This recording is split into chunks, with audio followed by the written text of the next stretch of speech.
Hello, my loves. Welcome back to the It Girl Mindset. I'm freaking hyped for today's episode.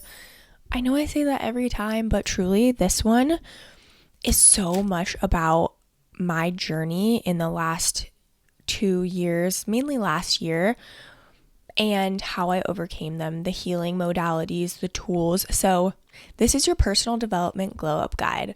This is what I would do if I had to start over knowing what I know now. So in today's episode, we're going to talk about what it's like to feel stuck and how to get unstuck, the shift that really helped me move forward, all of the healing modalities that really helped me understand myself at a deep level, and then in turn get me unstuck. Let's get into it. Welcome to the It Girl Mindset, where I help you step into the next level version of yourself by mastering your mindset, manifesting your deepest desires, and connecting deeply with your body. It's about becoming the most authentic, radiant, unapologetic, and unbothered version of yourself. Together, we're going to chat about how to unlock your true potential and create a life that feels as good as it looks. If you're ready to become the healthiest, hottest, and most abundant version of yourself, you're in the perfect place. Let's get into it. I want to first start off by talking about what it feels like to be stuck, because honestly, for a couple years, I was feeling stuck. I'm now on the other side of that, but it was all of 2024. I was just stuck and almost like frozen. You know, in fight or flight, there's fight, flight, or freeze. I was just frozen.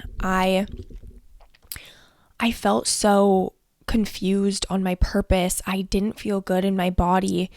I felt like my emotions were running the show. I was questioning my relationship with alcohol. I just felt like I was going in circles and circles and circles and circles, and I didn't know how to get out of it. I felt like I would take one step forward and then 2 steps back.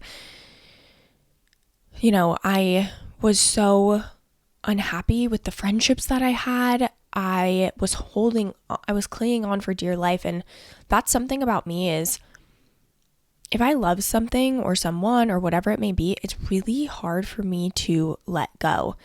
And it's just because I care, obviously, but sometimes there's people that just aren't right for you or, you know, fueling you the way that it used to. And something I'm really learning is just about seasons, you know, everything comes into your life for a reason, but not all of them are meant to stay there forever. So again, just the circling, the questioning, I was so confused because, like I said, I felt like I was moving 2 steps forward and then 5 steps back, right? I would have hope and then I would be back in the same place I started. So it was just really confusing. And honestly, I just wanted someone to tell me what to do.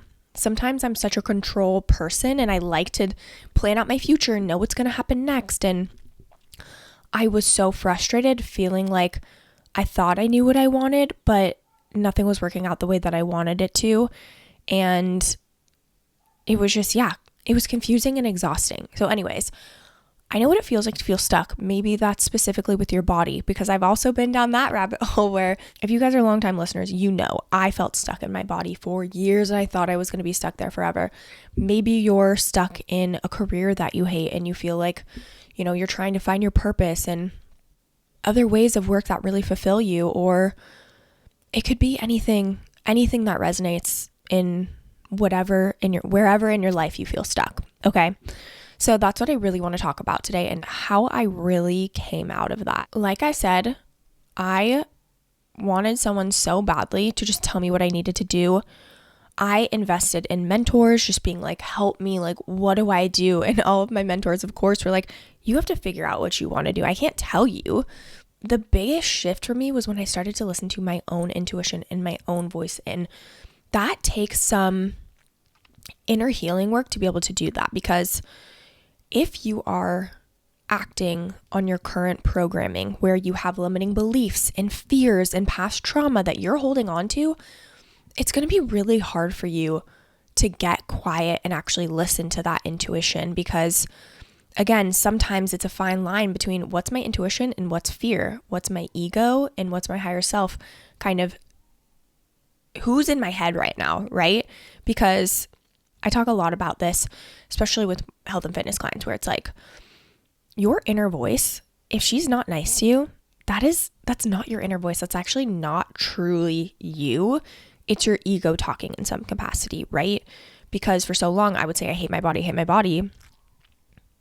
In that moment, it felt true, but that was really fear speaking. That was really my ego speaking. It wasn't me. It wasn't actually my authentic self speaking, right? So anyways, the biggest turning point for me was just getting so quiet with myself and really tapping in and listening to what's actually in my brain. What are my actual desires? What do I actually enjoy? What do I really want? Because I kept thinking I wanted something because of XYZ, but honestly, I was so stuck on that one outcome that I thought I had to have that I was blocking everything else. And if you believe in manifestation or not, when you get so stuck on one way, your brain literally blocks out all of the other options. So there could have been an opportunity right in front of my face, but because my reticular activating system was not focused on other opportunities, it was just a one-track mind, this is what I have to do, I was blocking everything else out, all these other opportunities, right? So again, what really helped me shift into alignment and something that and just being overall happier is listening to my intuition and being open. It's important to have a purpose and, to drive you forward and motivate you and get you excited for your life, but also being open so you see all the possibilities. So again, I started looking inward, and when I started looking inward, I really went on this huge, deep personal development journey that really cracked me open. It really cracked me open and allowed me to be my authentic self more than I have ever been before. I am the most confident. I honestly feel like I'm the hottest. Even as a 49er cheerleader, I look back and I'm like, I was so self-conscious. Like, I thought that the uniform, right? Like my superhero outfit almost would change who I was at my core. But that was changing the external. And yeah, I felt confident when I put that thing on. But when I took it off, I didn't. Or if I did feel confident, it was because I knew that I was a 49er cheerleader rather than, oh, I'm actually confident because I love myself. I love who I am. I love who I'm becoming. There's a very big difference. So when I actually went inward and started doing this deep inner healing work, my life and who I am completely changed. And I've never felt more confident, more aligned, more excited, more happy, more calm, more at peace in my life than I do now. And I know 100,000% that it was because of all this healing work that I did. And I'm not going to sit here and say that it's easy or all of the healing is sunshine and rainbows, but on the other side of healing is pure magic and confidence and, I don't know, enlightenment. That's the word that's coming to mind. Like, I just feel so, like, everything in my life just feels right. I'm like, oh, this is what alignment feels like.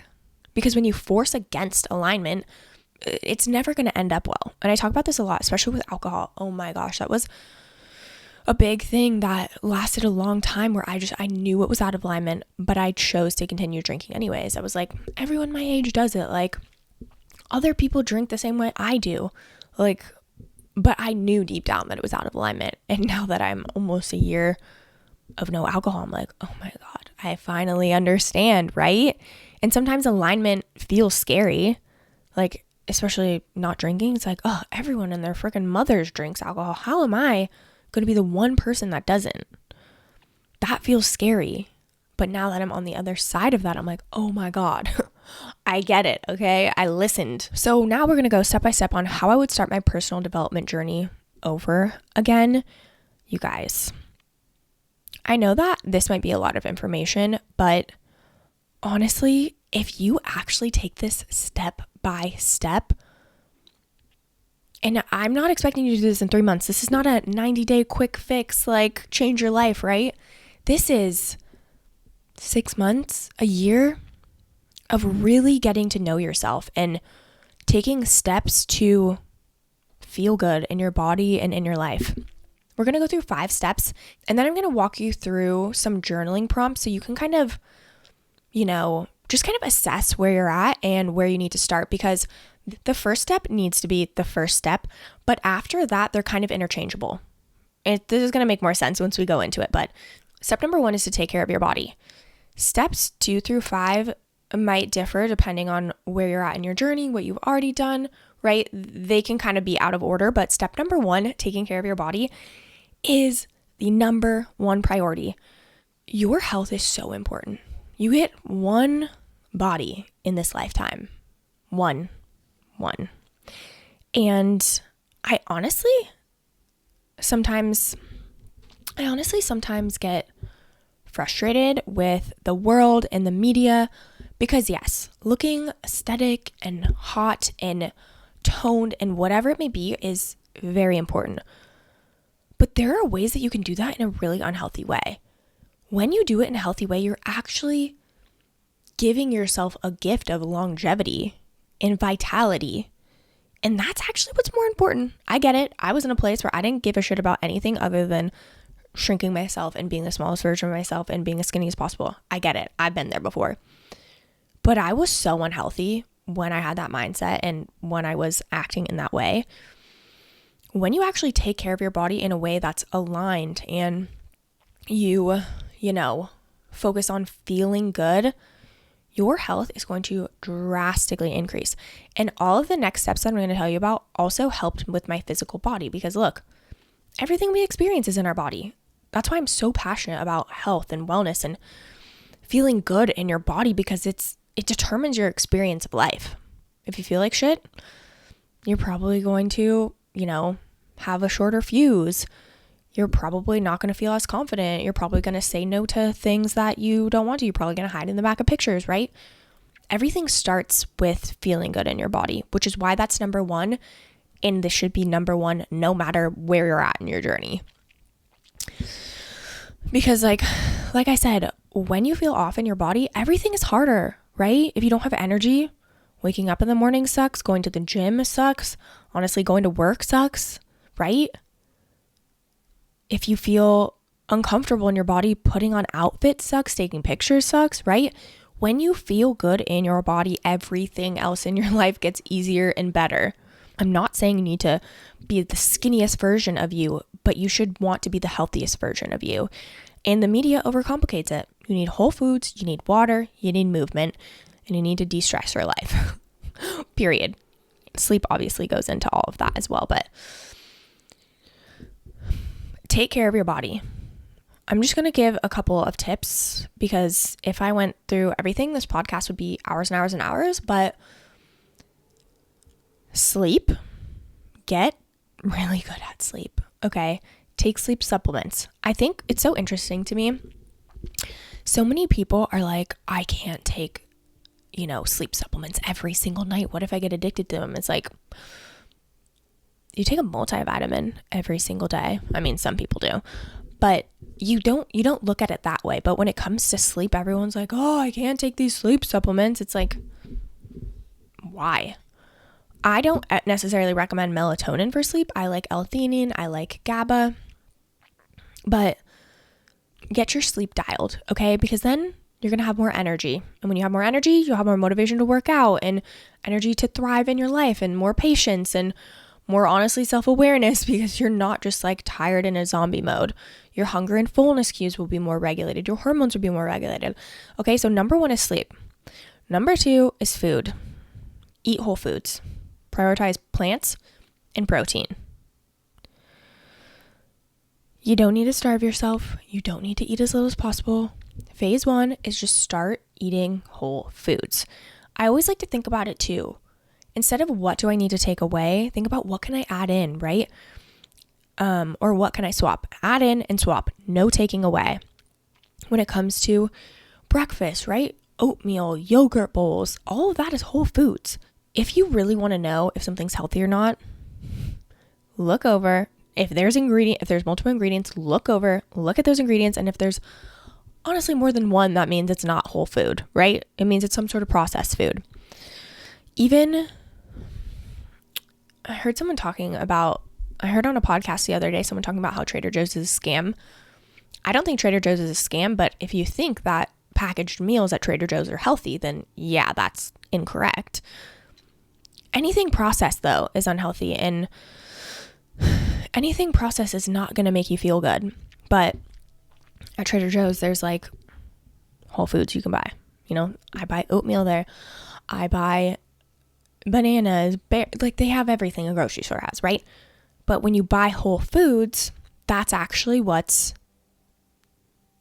is what's going to make you feel good, right? And you can find whole foods at any grocery store. It's the processed food that's not going to make you feel good. So if you want to know if it's healthy or not, look at the ingredients and you will know. If you can't pronounce any of the words there and have no idea what it is, it's probably not going to feel very good in your body. And even if you eat it one time and you're like, oh, this doesn't like feel bad, it's small things can add up over time. So if you have it, you know, every once in a while, processed food, no problem. But if you're having it every single day over and over again, those little things add up really, really fast. Anyways, you've got sleep, you've got food, water, drink your water. I know it sounds simple, but it's something that you need to do to feel good and fuel your body and hydrate your body, okay? Spice it up, add some cucumber, add some lemon, add some chia seeds, whatever it may be. Make your water pretty, get a cute water bottle, you know, whatever you have to do to get water, whatever you have to do to get water in your pie hole, okay? And then movement, of course. Find ways of movement that you love, though. You know, I talk about this all the time. You can get fit strength training. You can get fit running. You can get fit doing Pilates. You can get fit walking.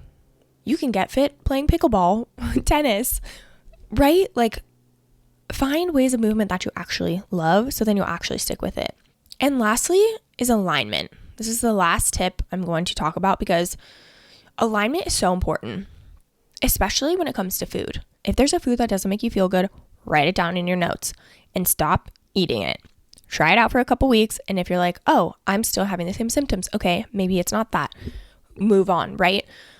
But when you notice foods that don't make you feel good and you continue to put them in your body over and over again, I just don't see the point.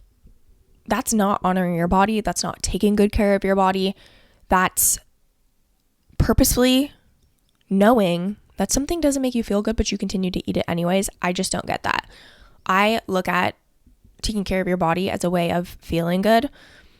Everything I do in terms of taking care of my body is I want to feel good. If I'm tired, I feel like shit, my day honestly kind of sucks. I don't want to feel like shit. So everything I do, food, movement, sleep, routines, is all about me feeling good in my body. And when you shift that, you'll see results so much faster than you think. What's up, you guys? We're taking a quick little break here because I want to tell you about something that I made for you completely free. Since you know I'm in my soft girl discipline era, I actually put together a 6-week soft girl discipline reset. It's a Notion dashboard designed to help you get back on track without the pressure. Inside, you will find 15 full workouts that combine strength and Pilates so you can feel strong, toned, and confident in just 6 weeks. Inside the dashboard, you'll find a habit tracker, daily nutrition goal, and even a weekly check-in system. You can completely customize your own habits so they actually fit your lifestyle too. And if you love structure as much as I do, you can even sync it directly to a calendar so your reset flows seamlessly with your day. Imagine how you'll feel 6 weeks from now, lighter, more energized, clear-headed, and proud of the discipline you've built in a way that feels soft, feminine, and sustainable. Honestly, can't believe I'm giving this away for free, but if you are ready for that fresh start, grab the 6-week reset through the link down in the show notes today. Okay, back to the episode. Okay, moving on to step number 2, which is subconscious reprogramming. And like I said, steps 2 through 5, you can do in any order. But step number 2, I'm going to read the definition of subconscious reprogramming. Your subconscious mind runs most of your daily habits, beliefs, and automatic reactions. Subconscious reprogramming is the practice of changing old limiting patterns stored there, often shaped by childhood experiences, trauma, or repetition. Using tools like affirmations, hypnosis, visualization, or journaling can actually rewire your subconscious mind to align with the life and identity that you want.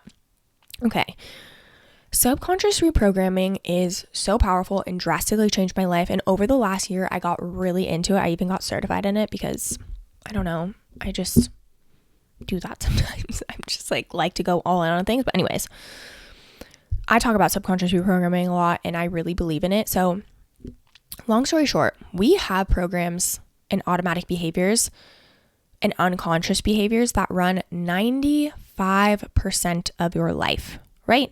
Example, driving a car. Actually, we'll start with something simple. Breathing. You're not sitting here like, okay, breathe.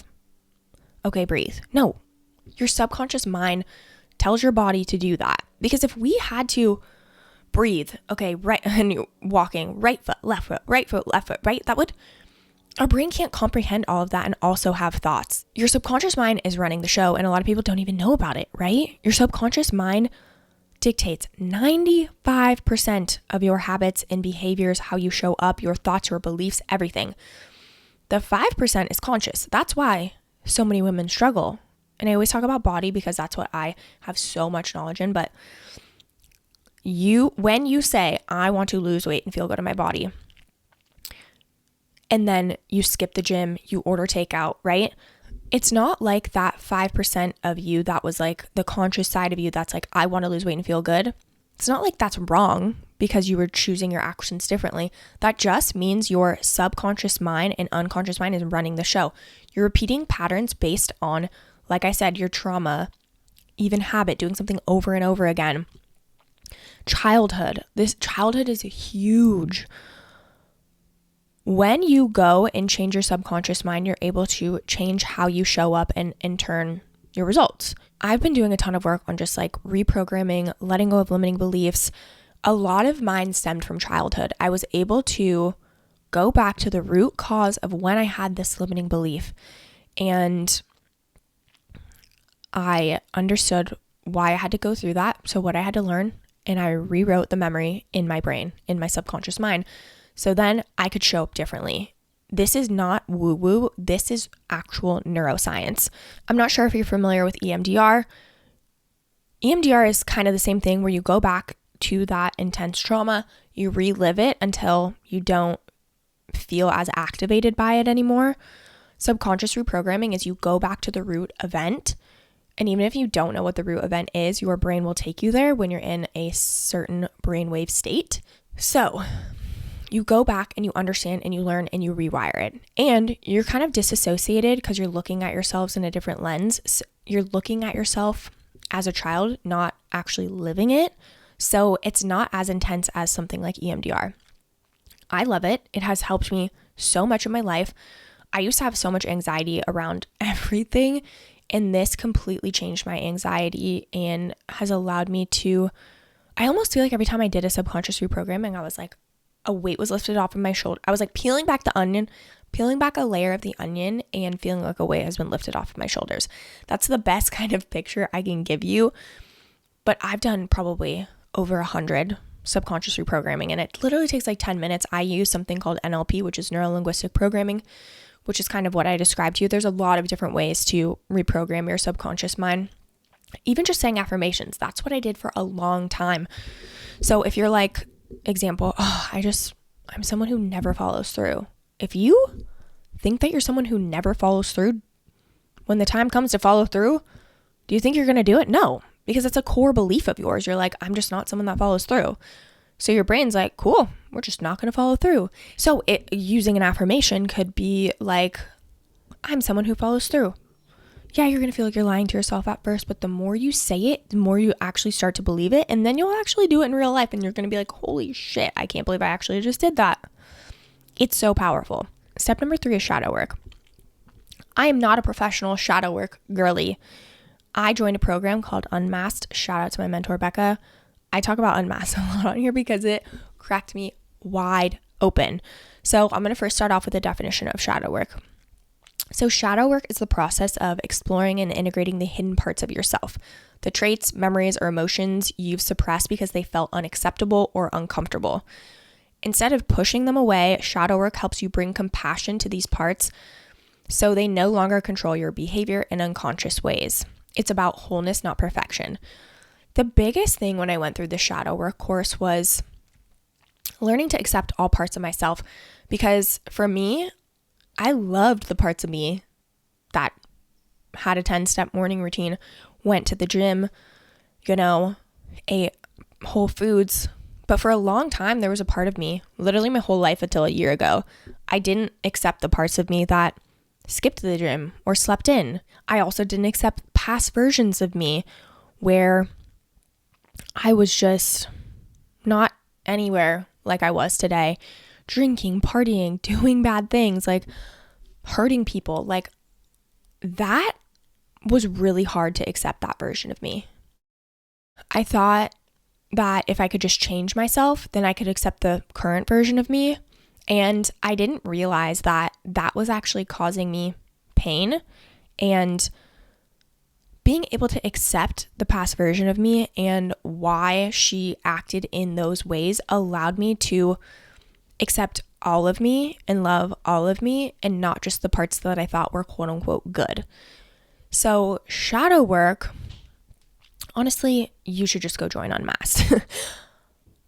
Again, I'm not an expert in this, but I wanted to share that this really allowed me to accept all parts of myself. And I think it's a really important piece of the puzzle, because it's easy to accept ourselves when we're confident and we see our goals and progress and whatever it may be, we're taking action and doing the thing. But can you love and accept yourself when you're not thriving?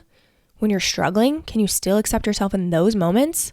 Can you accept past versions of you that you are ashamed of? That right there is where shadow work comes into play. And again, Becca Nichols is her name. Search her on Instagram. She has the Unmasked program, which just is such a deep dive into shadow work, and highly recommend taking that course. It really changed my life. Even me and my boyfriend, we did a couples version of it. So it's so powerful. Honestly, really changed my life and changed how I viewed myself. And that was a year ago. It's not like I did this like 5 years ago. Like, this is also recent for me. Up until I took that course, I did not accept myself, not all parts of myself. I only accepted the parts that I thought were good, like the new parts of me, the shiny new parts of me that I created and made myself into this whatever kind of person. But the real change and peace comes when you accept all versions of you. It's so powerful. Okay, number 4 is emotional intelligence. Emotional intelligence is your ability to understand, process, and manage emotions, both your own and other people's. It's what allows you to name what you're feeling, regulate it in a healthy way, and communicate clearly in relationships. High emotional intelligence helps you navigate conflict, stay grounded under stress, and create deeper connections.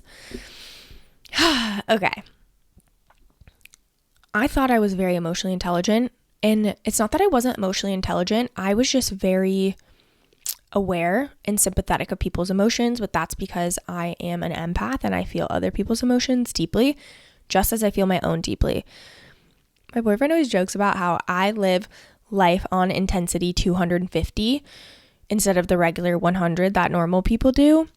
I feel everything deeply, and I was ashamed of that for a while, but once I became very emotionally intelligent, I understood myself again at such a deep level that I was able to actually process my emotions. Because before, I would cry, but I would still be like, in my head, I'd be like, stop crying, instead of just allowing myself to feel whatever emotion that was, shame, guilt, sadness, anger, allowing myself to actually feel those feelings instead of suppressing them and then letting them come out in other areas of my life that actually had nothing to do with it.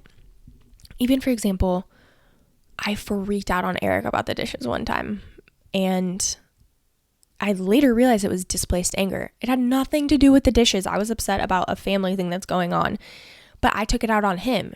And now, knowing that, in that moment, I had this unprocessed anger that I was just spurting out on someone I knew loves me deeply, my boyfriend. So instead, now what I do is I feel my emotions. I understand how to actually process them. If I feel anger, sadness, hurt, jealousy, shame, guilt, whatever it may be, I allow myself to feel that, and so I can move on. Because if you do not feel your emotions, they will be stored in your body and they will explode at a later time. And being someone that has so many emotions, this felt like a superpower, understanding that I'm allowed to feel whatever I need to feel, right? I used to be so ashamed. Like, even as my college friends, I was the crier. I cried when I was happy. I cried when I was sad. I cried all the time because I just had so many emotions. I didn't even know what to do with them. So becoming emotionally intelligent and understanding my emotions and being able to process them in a healthy way was so powerful. And subconscious reprogramming has been really, really helpful for me to process my emotions, let go of past trauma, and also doing somatic work, which is all about somatic work, and breath work, which is all about, again, feeling your emotions, letting them go, and being able to move on with your life. I'm not kidding. All of this made me a completely different human. I was letting emotions run the show. Like, not being able to handle your emotions when you're a business owner is really hard. And that was something that I had to go through. But sometimes I don't even know what I would be upset about. I would just have so many emotions and so many things that, like, were running the show, that sometimes it was debilitating. I couldn't even get the work done that I needed to. And as an entrepreneur, when you don't work, you don't really get paid. So obviously there's nuances, but there was times when I would have to take a mental health day, so many days. And that was because I was letting my emotions run the show. I was just trying to survive. I didn't have any other options at that point until I really did a deep dive into shadow work, into emotional intelligence, into subconscious reprogramming. All of this drastically changed my life. Step number 5 is nervous system regulation. I've talked about this a lot, but your nervous system is your body's built-in communication network that controls how you respond to stress, rest, and everything in between. It includes your fight or flight response, which is your sympathetic state, and your rest and digest mode, which is parasympathetic state. When it's dysregulated, you're going to feel anxious, burned out, stuck, or on autopilot. When you're regulated, you feel calm, present, and able to respond instead of react.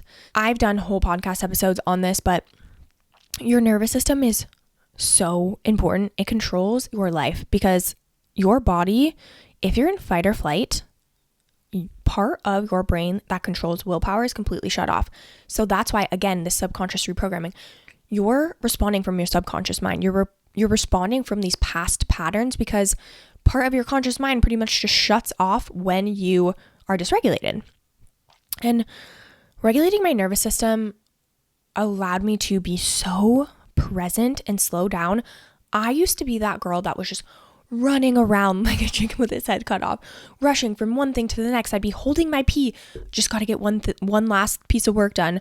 I'd be like, filling up my water bottle, feeling like I needed to put a podcast on because I needed to be learning something while I was filling up my water bottle. I couldn't just sit with myself. Regulating my nervous system has allowed me to be present, enjoy the small moments, honestly, just enjoy my life overall so much more, and take conscious action in ways that I know is going to be better for myself. I kind of did all of these at the same time. And I will say, I am a highly sensitive person. Like I said, I run higher on the stress and anxiety scale. I have to do so much work to bring my body back to balance all the time. I have to be so conscious of that because I like feeling good. Like I said, and regulating my nervous system is just another way that made me feel even more grounded and more present in my body. I am so grateful that I put in this work, and I will say it's ever evolving, right? I've reached a new level of emotional intelligence, but I'm sure I'm going to continue to learn more about myself and my emotions and reach another level. The work is done as soon as you check it off, right? These things are ever evolving. Even with my body and my health, I'm reaching new levels of health and vitality, and it's just so important to look at these things as not like checking a box, but I'm going to work on each of these in different seasons of my life. Now, I know that was so much information, but I just really wanted to get across all the different things, all the different healing modalities that really changed my life, because if you would have talked to me a year ago, you would have been like, who are you? Like, you're a completely different person. Honestly, you can probably listen to podcast episodes from a year ago and be like, whoa, you sound so different. And I'm just happier and more present and just having so much more fun and enjoying my life and understand myself and love parts of myself that I never thought I'd be able to. This work is so insanely powerful. So lastly, I really just wanted to kind of give you some journaling prompts. Actually, before we go into the journaling prompts, I just want to say too, all of these things I didn't do on my own. I invested in mentors who really helped me regulate my nervous system, understand my emotions, feel my emotions, subconscious reprogramming, like understand how to actually figure out what is the limiting belief here, like what's actually standing in my way and what does this really mean. And, I invested in mentors. I did. And it really helped me become exactly who I am today and get through all of this stuff. And again, I don't want you to be like, okay, cool, gonna dive into subconscious reprogramming, gonna dive into shadow work, right? Just allow it to come with you. Maybe there's part of you while you're listening to this is like, whoa, subconscious reprogramming is really something that's standing out to me and really something that I feel called to kind of look into. Okay. DM me. I can kind of point you into directions of some people that can help you with that, right?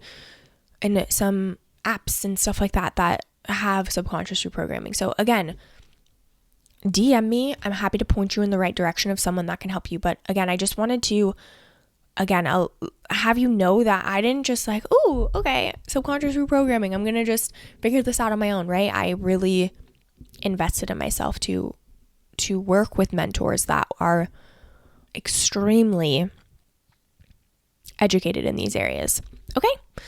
Okay, now just a couple of journal prompts. Number 1, what's the biggest setback I've faced and what did it teach me? This all has to do with being stuck, right? Where are you feeling stuck in your life? What is the biggest setback you're currently facing? What did it teach you, right? Because then you can use this information as power. Number 2, where am I looking outward for answers instead of inward? Even back to a body example. Are you just looking for the next diet, the next quick fix to change your body? Is that something where you're looking outward instead of going inward for answers? Number 3, what's one habit I can commit to this week to feel more grounded in my body? Maybe that's listening to a nervous system meditation. Maybe that's creating a morning routine, right? Maybe that's doing some research on subconscious reprogramming. Maybe that's messaging me to see how you can join, the shadow work course, whatever it may be. What's one habit you can commit to? And number 4, if I trusted my intuition fully, what would I do differently? If you trusted what your desires are, what would you do differently in your life? Whether that's body, career, friendships, joy, fun, hobbies, whatever it is, what would you do differently? Okay, my loves, I know that was a lot and such a deep dive, but I really wanted to get in the nitty-gritty with you so you really understand the healing that I've been doing over the last year and how it completely got me unstuck when I was spiraling for years, okay? For years, you guys, okay?